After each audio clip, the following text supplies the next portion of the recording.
Olá, professor. Meu nome é Vinícius. Estarei aqui mostrando as atividades passadas para a lista 2 aí da matéria de métodos numéricos. Então, a primeira atividade aí da lista 2, a gente deve utilizar o intervalo menos π até π para plotar um gráfico, usando o cosseno de x como abscissa e o seno de x como ordenada. A gente usou algumas bibliotecas aí, como a do NumPy e Matplotlib, para operar para a criação das listas que serão usadas e para a plotagem do gráfico. Então, aqui são definidas as funções que vão receber nossos valores da lista criada logo abaixo. Então, temos aí a função de x, função de y, que retorna, né, o seno de x e o cosseno de y. É, esses comandos aqui, eles foram utilizados para remover a distorção que nós teríamos no gráfico. Então, vamos só mostrar aqui como exemplo. Se a gente não utilizasse esses comandos, o nosso círculo, né, tornaria uma elipse. Olha aí. Então vamos voltar aqui. Então esses caras aqui foram utilizados para tirar a distorção do gráfico. O gráfico ficará quadrado, né? Essa variável aqui, rangeCirc, vai receber os valores de menos π até π com um passo 0.1. Então a gente está usando aí o np_arrange para criar uma lista, né, de menos π até π com um passo 1, 0.1. Então, isso será armazenado aí no range_circ. E logo abaixo teremos o laço que irá plotar o gráfico. A gente vai utilizar essa lista aí, os valores de range_circ, para jogar lá dentro da função seno de x seno e cosseno de y, e usando o pltplot para a plotagem do gráfico. Então, a gente vai ter o laço for rodando aí. A gente vai jogar lá para a função x, função y, e como resultado teremos isso aí. Aqui para a segunda atividade temos o exercício bem similar ao primeiro, só que agora iremos empregar o seno de x no mesmo intervalo, de menos π até π, porém com um arranjo de passo 0,2. A ideia é plotar 6 gráficos de seno de x até seno de x menos 1, deslocando cada plot em 0,2. Então vamos ter somente uma função aí, a função aí, seno de x, retornando seno de x. Aqui eu utilizei duas listas para fazer o solicitado no enunciado, de mudar os modelos dos marcadores e também mudar a cor de cada marcador quando, quando ele fosse deslocado no gráfico.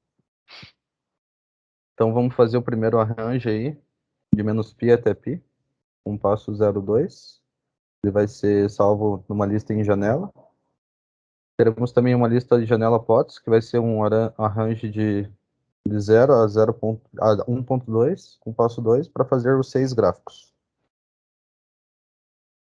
Então, temos aí dois laços for, e a gente vai plotar a nossa função lá.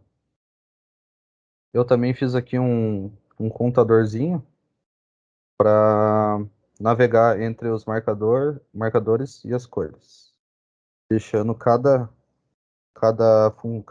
seno ali com uma cor e um símbolo diferente. O resultado ficou assim.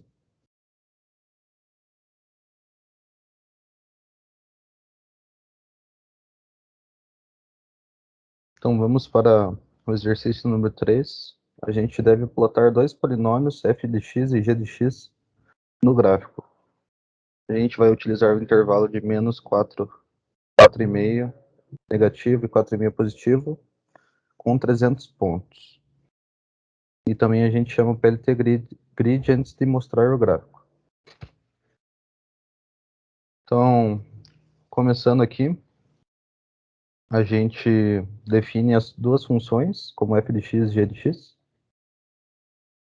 Criamos duas listas vazias que vão receber os valores das funções.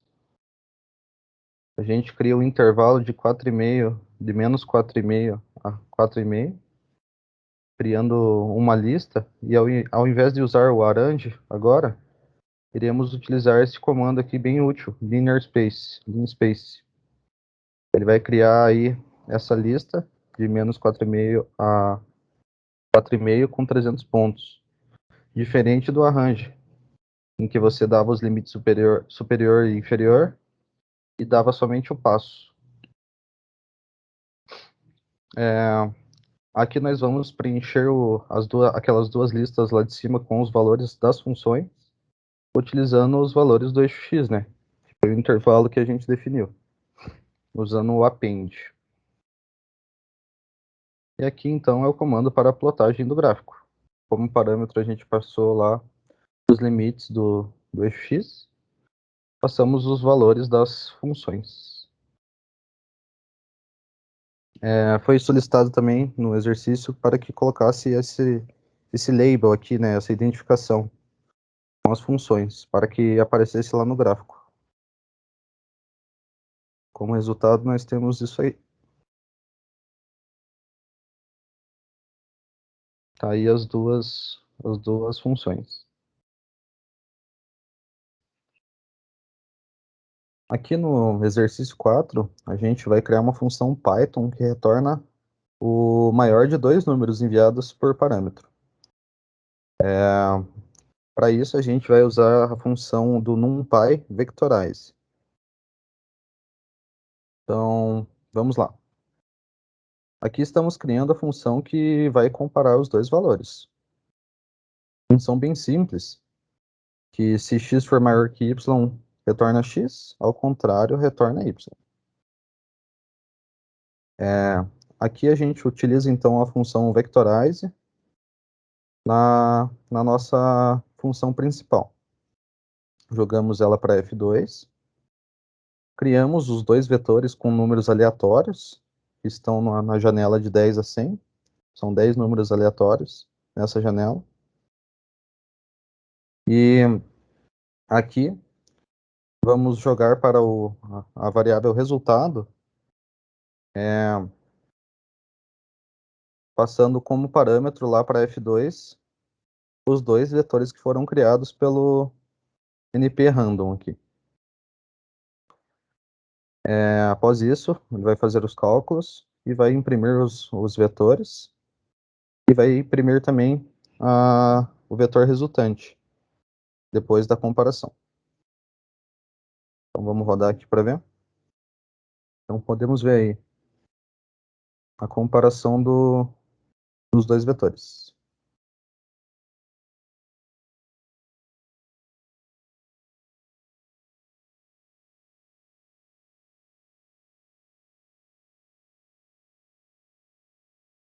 No quinto e último exercício, a gente irá utilizar alguns comandos do NumPy para trabalhar com matrizes. Então foi solicitado que a gente começasse aí com uma matriz aleatória aí, de 5x5. Então a gente usou aí o np-random, andint aí, criando essa matriz aí de 5x5, com as posições aí preenchidas com números de 1 a 9. Só deixa eu rodar aqui para ir acompanhando.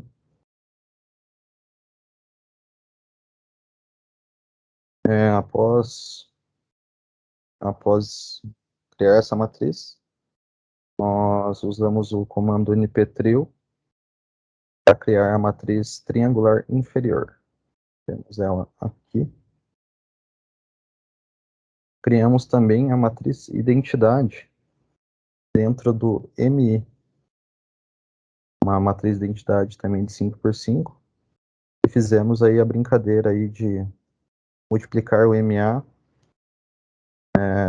fazer o produto aí do MA pela matriz de identidade. Conforme esperado, o valor deve ser o mesmo, né? Fizemos também a transposta da nossa matriz MA. A gente trocou aí as linhas por colunas. Aqui o resultado. Fizemos a inversa da mesma aqui pelo comando linear_aug. Temos o resultado aqui também. Após fazermos a inversa, calculamos também o determinante, por mais um comando do NumPy, um módulo linear_aug. Foi solicitado também para que fizéssemos a multiplicação aí da nossa matriz pela inversa dela. Como resultado, deveria ser, né, a matriz identidade. Utilizamos os comandos aqui para arredondar os valores. Tivemos como resultado aí a nossa identidade.